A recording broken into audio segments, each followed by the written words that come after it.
from their encounters with races from other planets. The information is the activation. Let's awaken this world together. We are the forever students, and we will not be silent. We are the ones that we've been waiting for pretty long.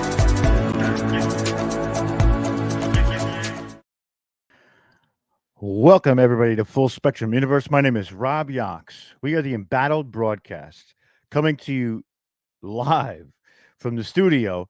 And tonight is a special night because one of the monikers that we use in this show is we explore the past to remain in the present, to dictate the terms of our future.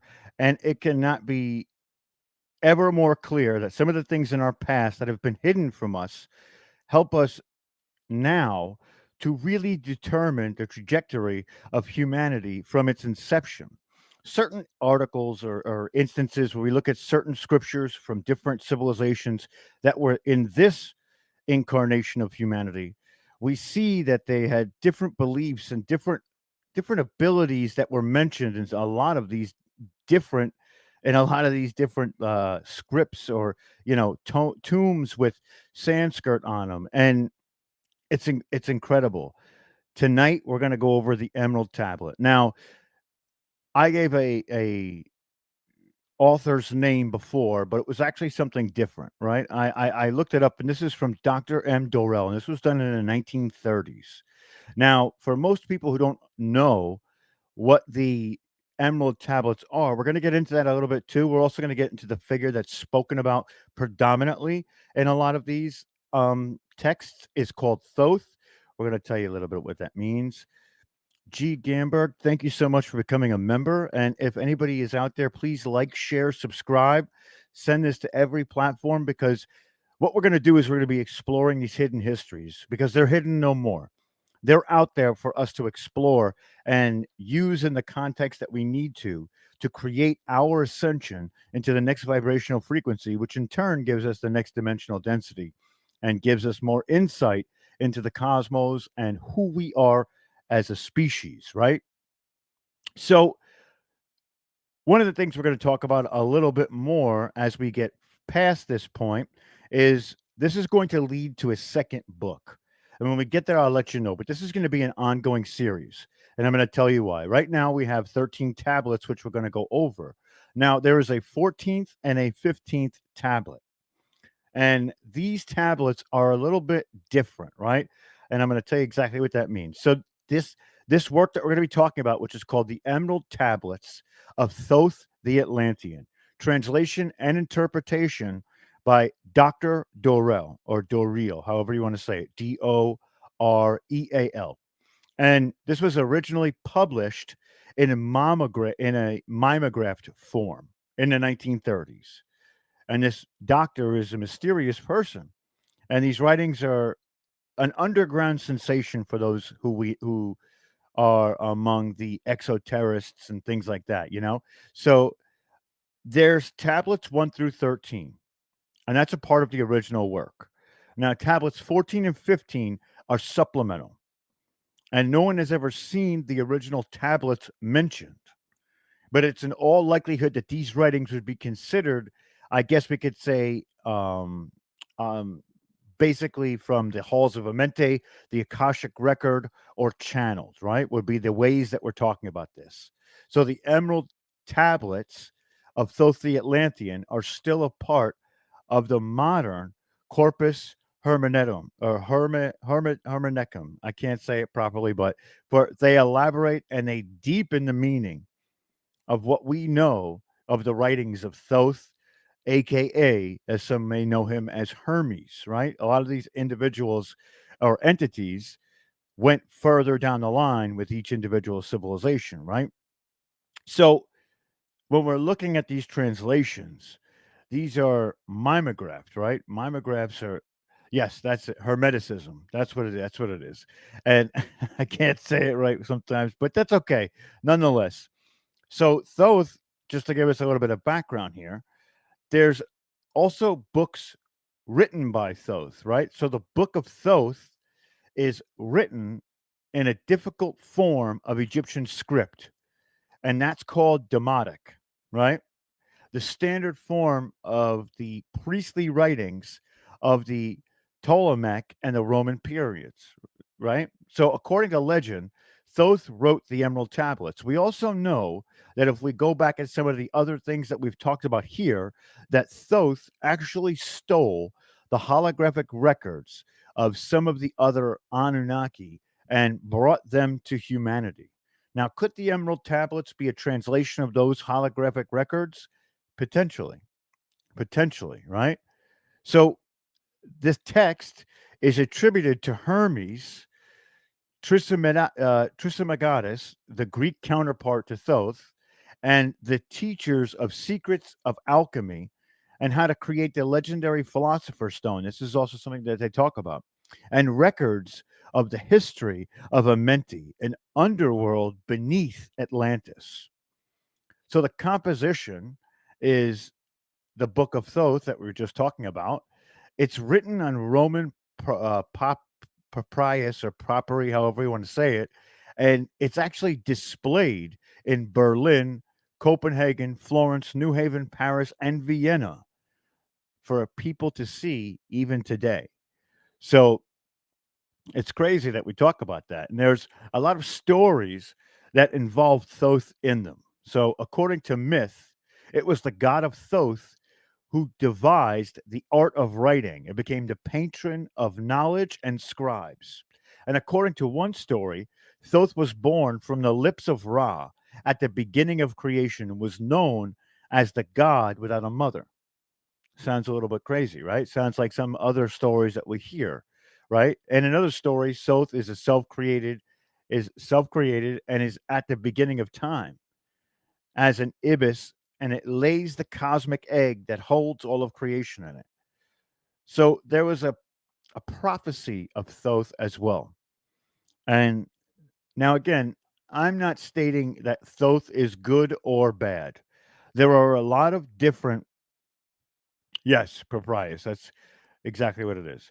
So there's a lot of different people who see Thoth in different manners. And again, my my understanding of Thoth is not relevant to the conversation. Now we can go into it later and what I truly believe of Thoth, but right now we're just looking at the index of this information because this index of information is giving us a different perspective of how the beginning began and also the subtleties of how advanced these elder civilizations were, right?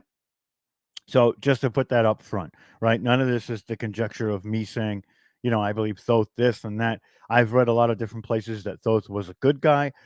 Some people believe such, and you know, I haven't seen a ton of that. I have seen actually quite the opposite. But again, I'm not going to interject my feelings into this. The information is what's key. So let's keep going a little bit. And again, we're not going to be doing a presentation. We're going to read through parts of the tablet and then we're going to stop and we're going to talk about it for a minute. And again, if you guys have any comments, please put it in the chat and also our questions and we'll highlight some of those comments and questions so that we can all learn from each other because that's what this platform does. We are a community and this community is filled with the most intelligent and articulate people that I know. So let's get to it when we start going through it and see what happens. But essentially, the prophecy of Thoth is darkness will be preferred to light, and death will be thought more profitable than life. No one will raise his eyes to heaven. The pious will be deemed insane, and the impious wise. The madman will be thought a brave man, and the wicked will be esteemed as good, right? Pretty crazy. So again, just to say some facts about Thoth before we go further, Thoth is an ancient Egyptian god associated with the wisdom, writings, and also the moon, which is another key point, right?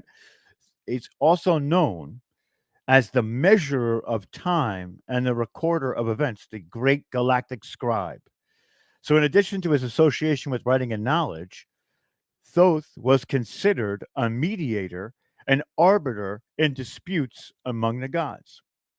And that's pretty much where the facts of Thoth stop. So let's get to the context of what we want to talk about, because there is a lot here to really go into. And I think it's important that we do so, right? And this is the history of tablets, and it's been translated, and it's strange beyond modern science. So their antiquity is stupendous, dating back some 36,000 BC, right? 36,000 years ago BC. The writer is Thoth the Atlantean, the priest king who's also called, and who founded a colony in ancient Egypt after the sinking of the mother country. He was supposedly the builder of the great pyramids of Giza, erroneously attributed to the Cheops, right?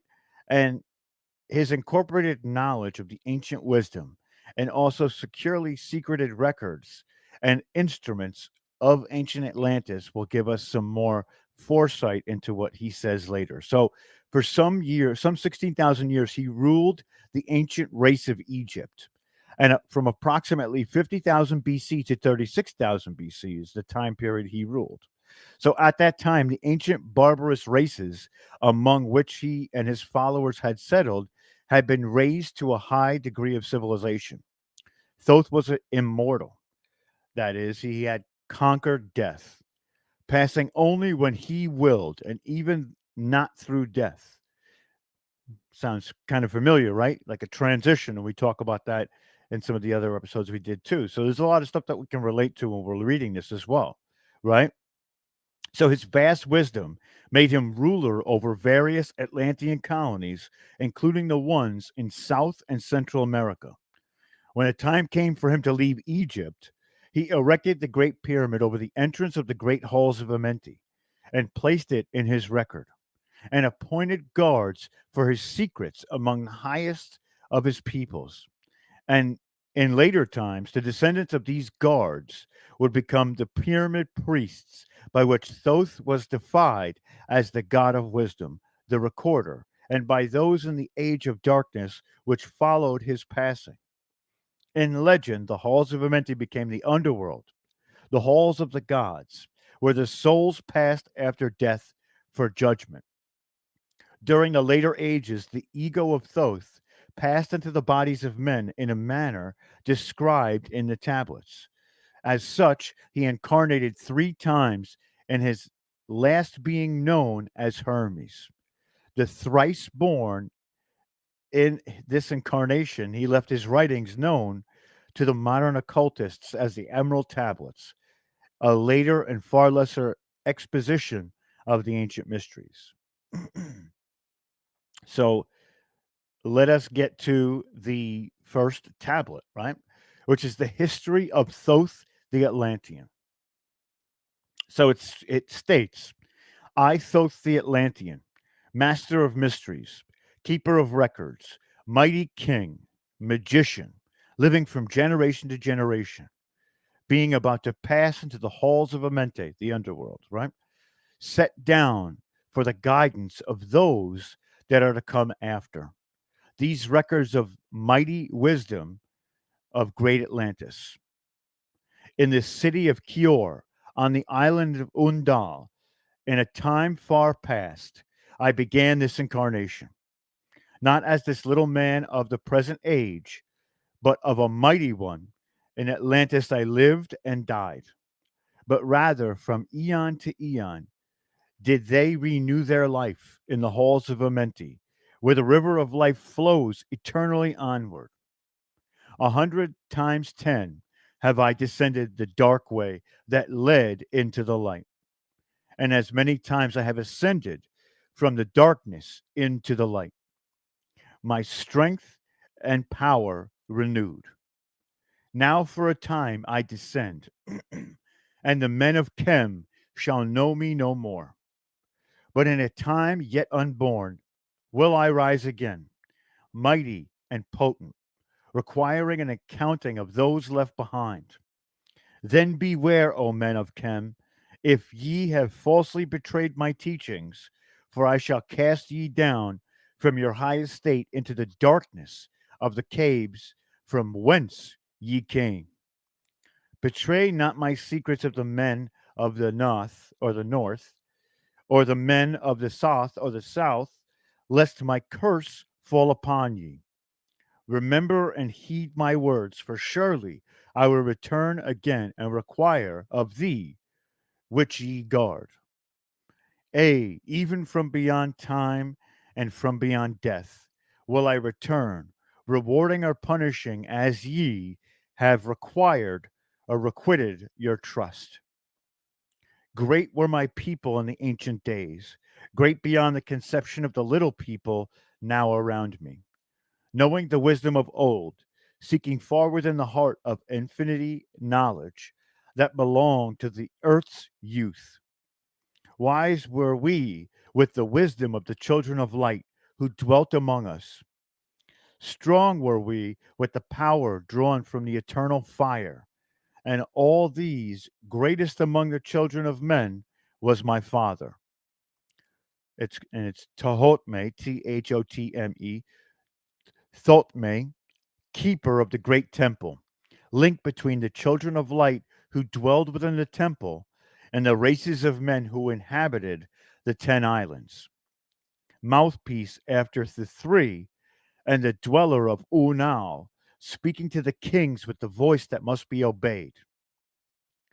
Grew I therefore no child into manhood, being taught by my father the elder mysteries, until in time thee grew within the fire of wisdom, until it burst into a consuming flame, not desired, but the attainment of wisdom, until a great day the command came from the dweller of the temple that I be brought before him. Few there were among the children of men who had looked upon the mighty face and lived. For not as the sons of men are the children of light when they are not incarnated in a physical body. Now, here is where we're going to stop for a second. This is immensely powerful, listening to what he's saying. Now, again, we can see it as good, bad, and different. It does not matter. What we're looking at is the way that he projected himself as not the most highest God, but of one of stature. And we also hear about the difference between himself and the man or the humanoid around him. He also said something that caught my eye about being bigger, right? Which would mean that when we see certain like incarnations of giants and things like that, it's pretty crazy, right? Like, and to think that these gods, if they were, let's say, Anunnaki, were bigger than mankind. So there's a lot here, right? There's a lot here. And he talks about the children of light and how we use the children of light now as sort of a moniker for the people who work within the light, right? So there's a lot. This is, again, just the beginning. He also talks about the underworld being underneath Atlantis or the halls of Amenti. But again, it moves. It moves to Egypt when he moves.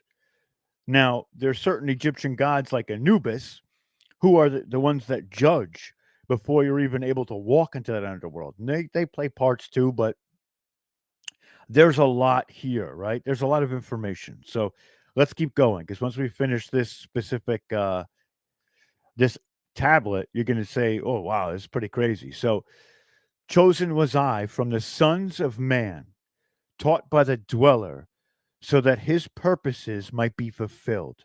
Purposes yet unborn in the womb of time.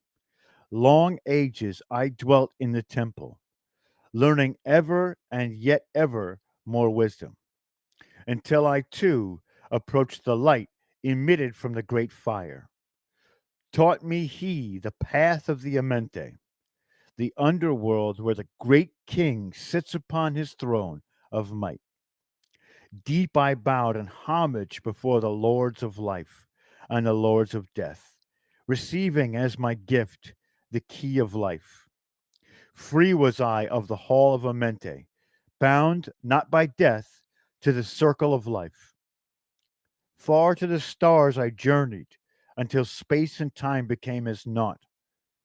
Then, having drunk deep of the cup of wisdom, I looked into the hearts of men, and there I found the greater mysteries and was glad.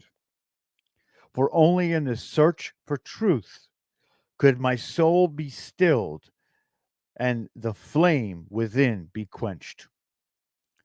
Down through the ages I lived, seeing those around me taste the cup of death and return again in the light of life.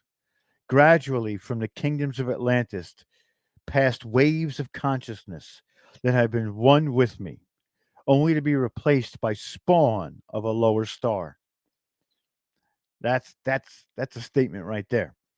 In obedience to law, the word of the master grew into the flower. Downward into darkness turned the thoughts of the Atlanteans, until at last in his wrath arose from his Agawante, the dweller. And this has no the Agawante has no English equivalent, right? It's a state of detachment, pretty much. And speaking the word, calling the power deep in the earth's heart, and the sons of Amenti heard, and hearing directed the changing of the flower of fire that burns eternally, and changing and shifting using the logos until the great fire changed its direction.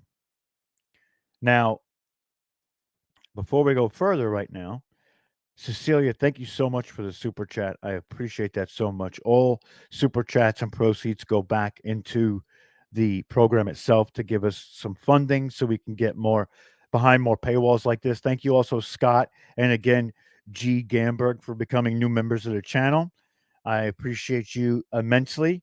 Um, this is work that I truly am passionate and love, right? And I see so many people here. Sugar Bee, Susan, we saw Scott, Ronnie's here, Andromedan's here, Auric is here, everybody, DL, so many people. So great to see everybody.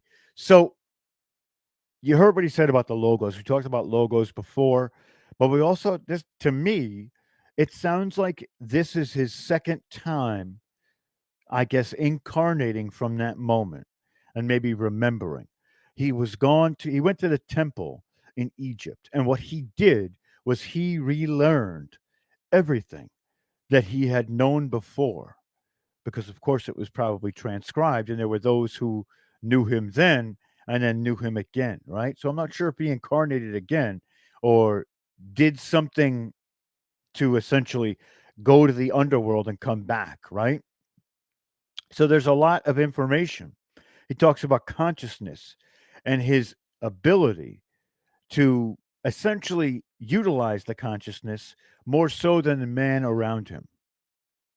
And we can see that the stark difference between humanity and what he is, even though he's a part of the great cycle, maybe not so much in the way that we are, but he's able to essentially go in and out. But he also talked about going beyond time and space. Now, that could be a dimensional density, that could be the void, it could be whatever, it could be a multitude of things, could be all of the above.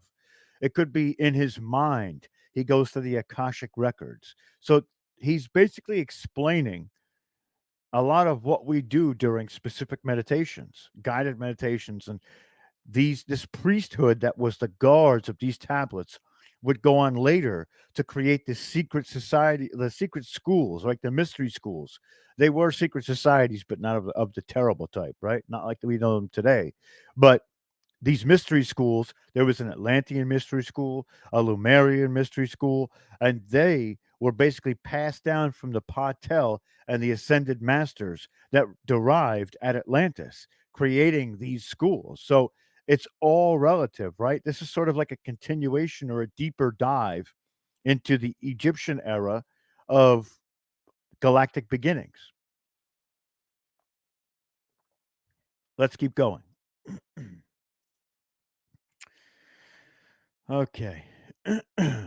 Over the world, then broke, and great waters, the flood, drowning and sinking, changing earth's balance until the temple of light was left standing on the great mountain of Undal, still rising out of the water. Some there were who were living, saved from the rush of the fountains. Called to me then the Master, saying, gather ye together, my people. Take them by the arts ye have learned afar across the waters, until ye reach the land of the hairy barbarians, dwelling in caves of the desert. Follow there the plan that ye know of. So now he's talking about the flood. And here is something that I'm seeing at this point. He's saying that all the people above him before the flood left. Now, whether he was here or not, he is now master. He is the high, right? He is the top of the pantheon, which is pretty crazy, right? And I changed my background tonight. I don't know if you've seen it, but that's the heart chakra. And this is resonating at such a frequency that we're peering into the galactic timeline right now. We're peering into the cosmos. We're defying time and space by sitting in this information that is given freely upon these tablets for us to receive, right? So let's keep going. Gathered I then my people and enter the great ship of the Master. Upward we rose into the morning. Dark beneath us lay the temple. Suddenly over it rose the waters, vanished from earth until the time appointed was the great temple. So, was this like Noah's Ark? What do you think? Was it Thoth's Ark, maybe? And Thoth and Moses or Noah are somewhat similar characters rewritten for Catholicism or Christianity, right? Another point. So I'm just going to keep spewing these points out as I see them coming because to go back and remember them as we, halfway down the page is not going to be good. So fast we fled toward the sun of the morning until beneath us lay the land of the children of Chem. Raging they came with cudgels and spears, lifted in anger, seeking to slay and utterly destroy the sons of Atlantis. Then raised I my staff and directed a ray of vibration, striking them in their tracks as fragments of stone of the mountain. He turned them to stone. Then spoke I to them in words calm and peaceful, telling them of the might of Atlantis, saying, we were children of the sun and its messengers. Cowed I them by my display of magic science, until at my feet they groveled when I released them. Crazy. Long dwelt we in the land of Chem, long and yet long after, until obeying the commands of the Master, who while sleeping yet lives eternally. I sent from me the sons of Atlantis, sent them in many directions, that from the womb of time wisdom might rise again in her children. Now that reminds me of the Tartarians. They sent the Tartarians far and wide to evaluate societies and bring to them ancient knowledge of the Atlanteans, right? It's pretty crazy. Pretty crazy as we keep going here. So, I mean, this is just mind blowing as we go through it. The womb of time and wisdom might rise again in her children. So the Atlanteans were sent out first to find any of their survivors.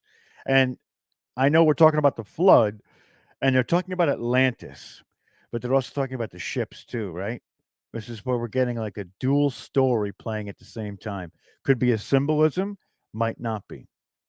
Long time dwelt I in the land of Chem, doing great works by the wisdom within me. Upward grew into the light of knowledge, and the children of Chem, watered by the rains of my wisdom. Blasted I then a path to Amente, so that I might retain my powers living from age to age, a son of Atlantis, keeping the wisdoms, persevering the records.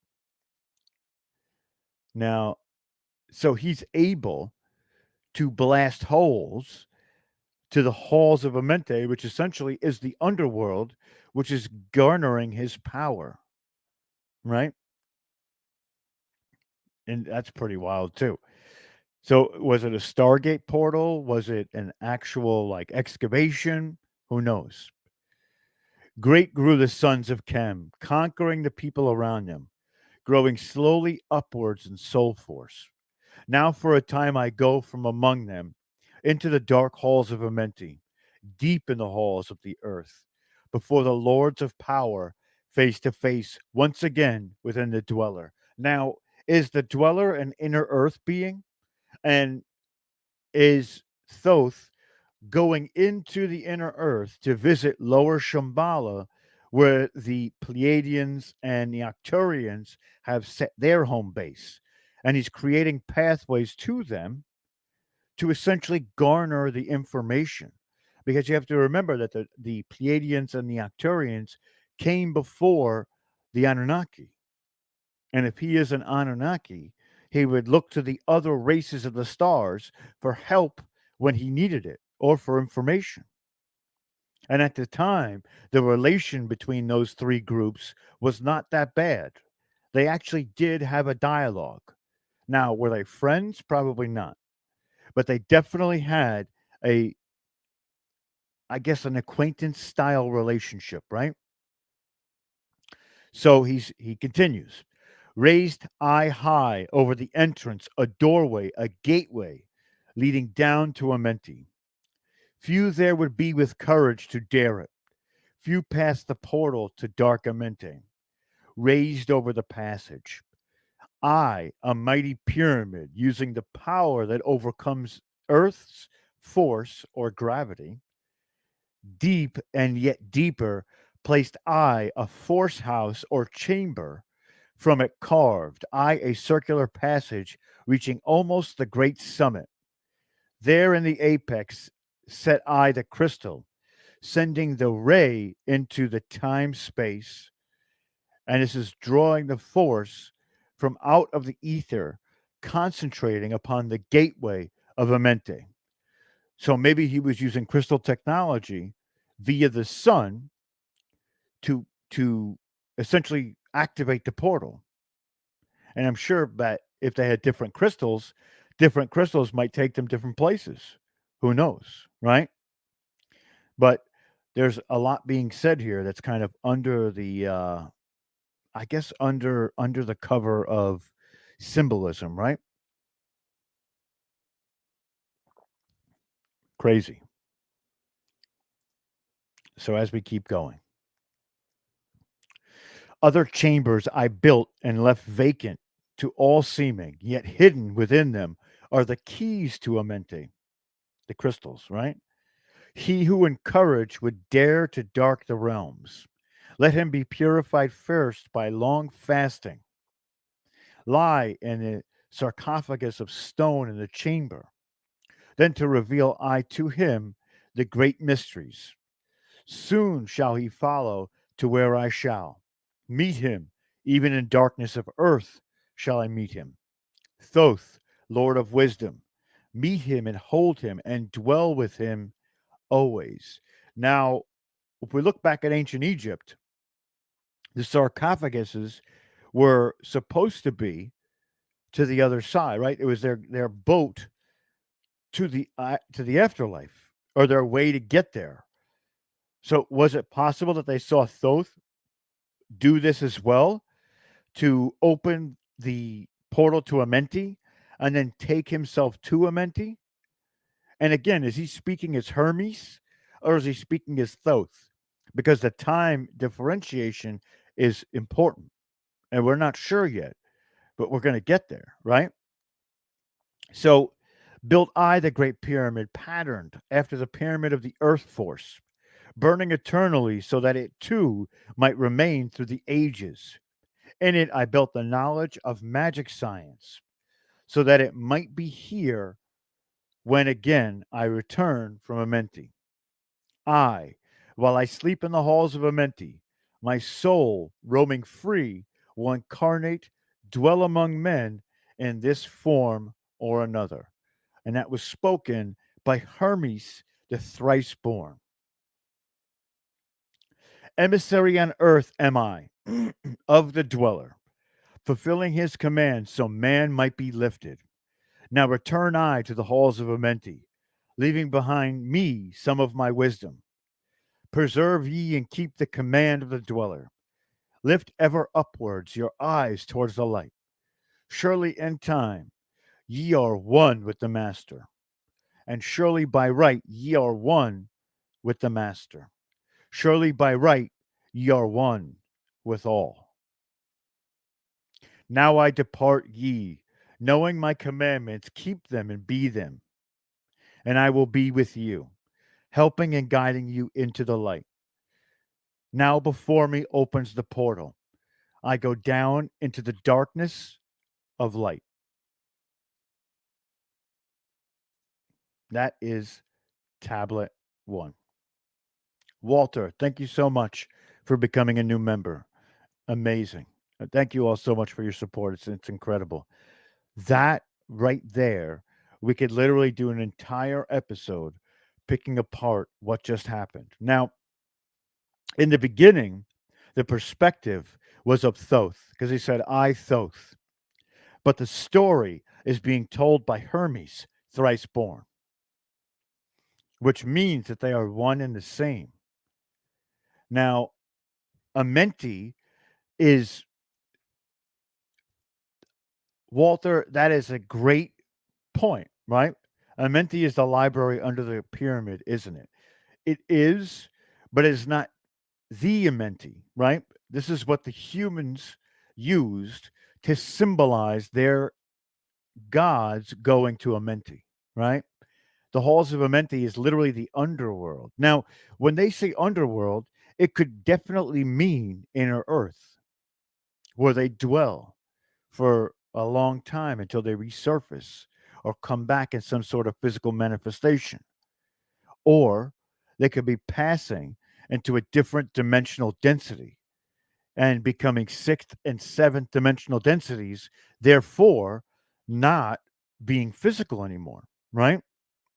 And living amongst the, like when we talked about Earth, Tara, and Gaia, 1 to 3D or 1 to 4D is, 1 to 3D is Earth, 4 to 6D is Tara, which is future Earth, and then from 6 up is Gaia.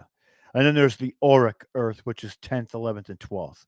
But, we'll get there eventually. But they're basically talking in reference to a lot of the dimensional density work that we've talked about, or even the energetic grids. You saw what he did with a crystal. He took a crystal, used earth energies, basically, to essentially he used the crystal to pinpoint it at something on the portal to open it up. And I mean, we've heard about the Giza portal. The Giza portal is one of the most important portals underground, which is what he's talking about, that he created, that have been infiltrated by the negative entities, that have been held by the good entities, and they fight over this. And it goes back and forth, which in turn leads to the energy grids, which are all across the planet. So you see how this is all kind of working together. And that's why I'm so excited to get to the next book, which is sort of a continuation. It'll be part of the same series, but it's called The Flower of Life. And it goes into the crystals, it goes into the genomes, it goes into the sacred geometry of it all. I mean, it really, really busts down to like the most fundamental, elemental points of who we are. And it's going to be such a journey for all of us. And I know it because the way I resonated with it, I have a really great feeling that you're all going to resonate with it as well. Even just going through this dialogue and reading it, even though some of the spots are a little bit harder to understand than before, but this is going to be exciting, right? because the next tablet is the halls of Amenti. And I'm not sure if we should start that or sort of continue to talk now and do that next time. But we're going to start rapid firing shows at you again. So be prepared, right? We're going to start doing one every other day or every 2 days so we can really get moving through this. I don't want to drag it out too much. But again, I don't know how many parts this series is going to be. It's going to be long. It's going to be long. So stick with it because I mean, it's probably going to be about 20 episodes, I think. Maybe more. Maybe more. But we've just gotten into the first tablet. And again, there's 15 tablets total, the last two being supplemental. And what that means that they came in later, right? She mimeographed it one way, and it definitely could be its own show. And it is absolutely wild, Gamberg. Absolutely. You've hit it right on the head. But I feel like this is important because remember that what we talk about all the time, right? A man or a woman who doesn't know where they come from is a man or a woman lost. And to understand where we come from, we have to see the entities that were predecessors to us and what brought us into existence. And we're going to talk about that when we get to the flower of life. It's going to be an in-depth look at I can't even it's just everything. It's literally everything. Everything spiritual you've heard or talked about, it's going to bring it to the surface. Now, that's John Armitage, which I talked about before. And I posted thinking that this was John Armitage too, because I had two books back to back and it wasn't separated. So I thought it was that. But this is Doreel. This is translated by Doreel. So it's insane. Let's jump into a little bit of the next tablet. We'll go for another like 15 minutes and then we'll figure it out. So now this is the halls of Amente, Emerald Tablet 2. Deep in the earth's heart lies the halls of Amenti, far beneath the island of sunken Atlantis, halls of the dead and halls of the living, bathed in fire of the infinite all. Far in a past time, lost in time and space, the children of light look down on the world. See the children of men in their bondage, bound by the force that came from beyond. Knew they that only by freedom from bondage could man ever rise the earth to the sun. Down they descended and created bodies taking the semblance of men as their own. The masters of everything said, after their forming, we are they who were formed from the space dust, partaking of life from the infinite all, living in the world as children of men, like and yet unlike the children of men. Now, you see the distinction here, the children of light and the children of man. Now, you can say that the children of light are the awakened souls on planet Earth now, and the children of men are the ones who are still fast asleep. Think about that correlation. We call ourselves light workers. We're children of the light. We use the light to empower, to inform. And then there's the children of men who are gobbled up by propaganda and mind control. Think about that. It's crazy. Then for a dwelling place far beneath the earth's crust, blasted great spaces they by their power, spaces apart from the children of men, surrounded them by forces and power, shielded from the harm, they, the halls of the dead. Side by side, then, placed the other spaces, filled them with life and with light from above. Builded they then the halls of Amenti, that they might dwell eternally there, living with life to eternity's end. 30 and 2 there of the children, sons of the light, who had come among the men, seeking to free from the bondage of darkness those who were bound by the force from beyond. Now, they said that in the Bible that a third of the angels were cast out to roam earth. I wonder how many that was specifically. I don't know off the top of my head. Paul Wallace would be a great one to ask about this, but could he be referencing the fallen angels in this moment? I don't know. Could be, right? So just another something that popped in my head while we were going through this. 200, right? That's and maybe 32 went underground. Who knows? Susan, thank you. Thank you for that answer, Susan. I did not know that. So deep in the halls of life grew a flower, flaming, expanding, driving backward the night. Placed in the center, a ray of great potence, life giving, light giving, filling with power all who came near it. Placed they around its throne, 2 and 30 places for each of the children of light, placed so that they were bathed in the radiance, filled with life from the eternal light. There, time after time, placed their first created bodies so that they might be filled with the spirit of life. 100 years out of each 1,000 must the life giving light flame forth on their bodies, quickening, awakening the spirit of life. There in the circle from eon to eon sit the great masters or the ascended masters, right? Possibly living a life not known among men. There in the halls of life they lie sleeping. Free flows their soul through the bodies of men. Time after time, while their bodies lie sleeping, incarnate they in the bodies of men, teaching and guiding onward and upward out of this darkness into the light.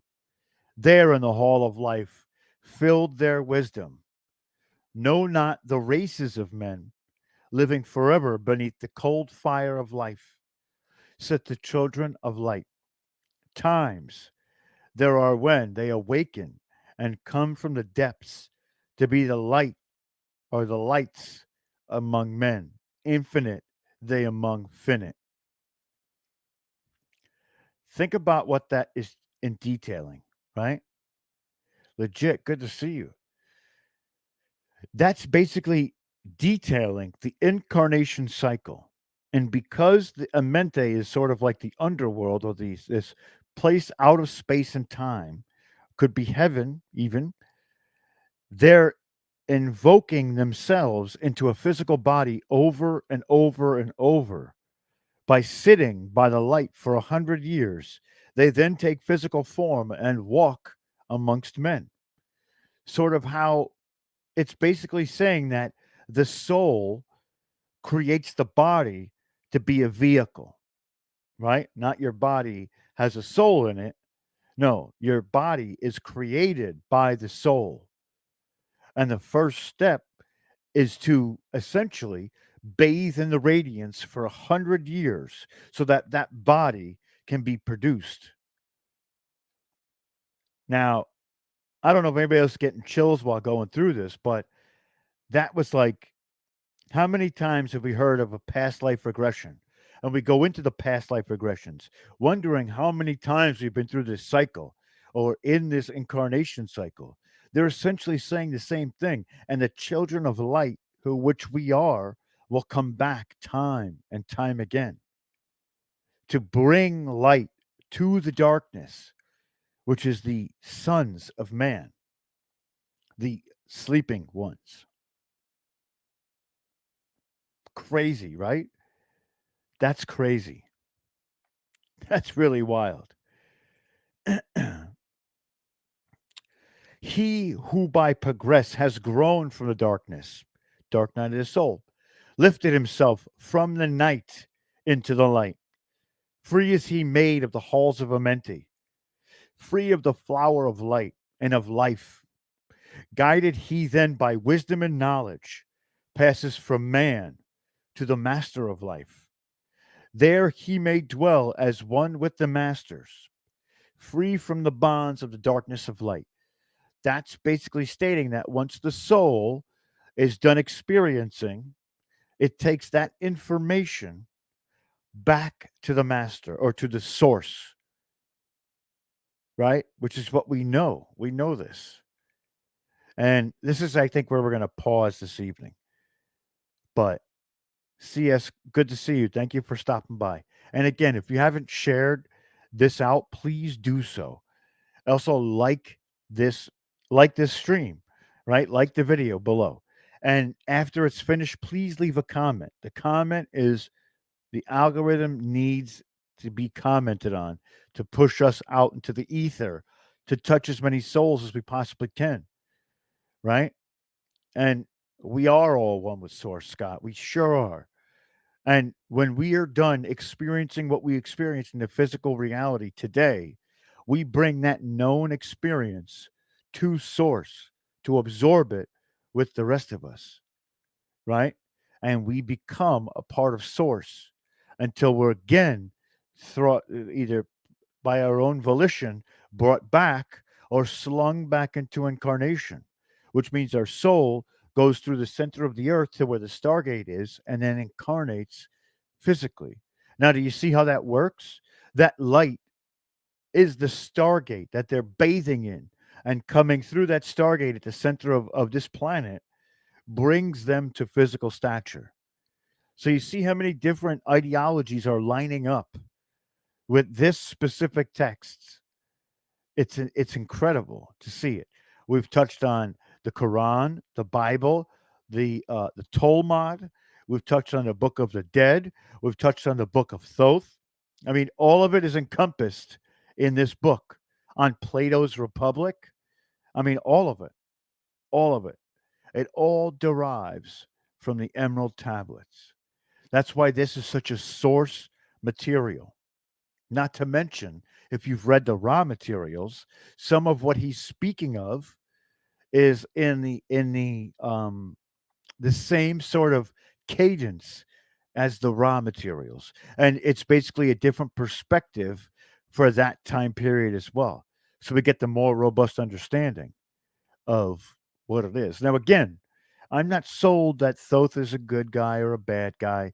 I'm simply evaluating the information because it's that important. It's that important. And we're going to read all through through every inch of these tablets in the coming days. And then from that, we're going to go, maybe I'll make it a different series, The Flower of Life. But it's going to be directly correlated to what we're reading right now, right? And this is a PDF that can be found anywhere on the internet for free. Thoth the Atlantean, right? It is there all over the place. And it's important. It's important for that fact because you can read along with us. You can go a little bit further if you want, if there's some more you want to read into. And then, it's gonna be a wild journey. And I promise you. So if you guys have any questions, right now would be the time to put it into the chat. Make it all caps so I can see it. We'll answer them. But I'm gonna free flow a little bit because this, you know, it really becomes something more when we start to look deeper. And because we have this understanding of who and what we are now, being in the ascension process, the awakening process, going back and reading these types of texts give us a clearer understanding of what they were talking about, right? But also, we've grown so much as a community. And now, going back and seeing how things were back then and how we utilize a lot of these gifts given to us since the time of Atlantis, we're also using our ability to connect with all of these different types of levels, right? translation due to not being Atlantean knowledge. I mean, I'm going to try my best, right? So if it's lost in translation, it's going to be very difficult. And we've gone into the Atlantean culture a little bit. I have people who I know personally who essentially derived from Atlantis or had a past life in Atlantis. I believe I have as well, although I was not very important during that time period. But I fixed flying machines. That was about it. I was like a mechanic, a glorified mechanic at the time. And I've talked about this, and there's a lot we can say about the culture of Atlantis. When we get to the flower of life, it's going to directly correlate to the Atlanteans in that way. We're going to talk about some of the culture and some of of what we know their language to be because it's referenced in the book. So, you know, I look in Thoth Mark, awesome name. So now when we talk about Thoth, Mark, we'll be talking about you. You are Thoth, I guess, but I'm just teasing. But we're gonna have a good time. We're gonna get into it. We're gonna get into it. It's gonna be a lot of fun, and we're gonna explore the entirety of this. And what that's gonna do again is give us a better understanding of that time period, and potentially a link to explore Atlantis while we're in our meditations, right?